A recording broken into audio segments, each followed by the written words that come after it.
sigue la sfortunata, mamma i tanti violi. Quand on regarde cette situation qui domine la plaine, mais qui est dominée par la montagne, ça ne correspond plus aujourd'hui à ce qu'on pourrait appeler les critères d'habitation. Aucun service à proximité, d'aucune sorte, économique, sociaux, culturels. Il faut prendre la voiture pour aller quelque part, comme si on était nulle part, en vérité. C'est ça, c'est la vie du village. Donc, mais ça correspond à une évolution de la société, qui est passé de ces villages de Piémont comme lieu d'habitation, ces villages de Piémont comme lieu de fuite, et aujourd'hui on en retrouve les vertus, parce que le monde change. Il ne s'agit pas de vivre à nouveau le passé, mais il s'agit de vivre quelque chose qui correspond à de nouveaux désirs, à des nouveaux désirs qui sont extrêmement profonds. Ils sont tellement profonds qu'ils sont presque informulables. On ne sait pas exactement ce qu'on veut. Et comme on ne sait pas exactement ce qu'on veut, il faut expérimenter. Et pourquoi pas expérimenter justement la vie dans les villages tel qu'on pourrait le réinventer.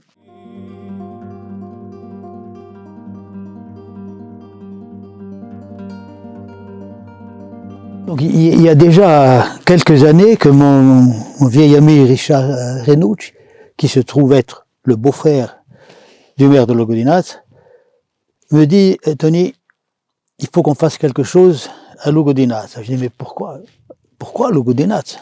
C'est tellement loin de chez moi. » Et il me dit « Tu sais, tout simplement par rapport à tout ce que nous avons fait il y a des années ensemble, coopérative d'artisans, tout un travail sur tradition, création, formation, au fond, faire ce que les médecins ne savent pas faire, c'est-à-dire ressusciter un mort, mais peut-être aussi faire ce que les médecins savent faire, c'est-à-dire soigner quelqu'un ou quelque chose qui est en mauvais état.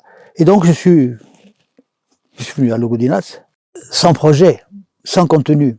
C'était des murs vides de sens. Alors que faire? Et on s'est dit, s'il s'agit de restaurer la vie dans ce village, à travers une action qui pourrait se faire dans ce bâtiment, ça ne peut pas passer sans un véritable travail de réflexion, d'analyse et de formation sur que fait-on d'un bâtiment qui a cet âge-là, dans le monde tel qu'il est aujourd'hui, pour pouvoir exercer des activités, y vivre ou tout autre.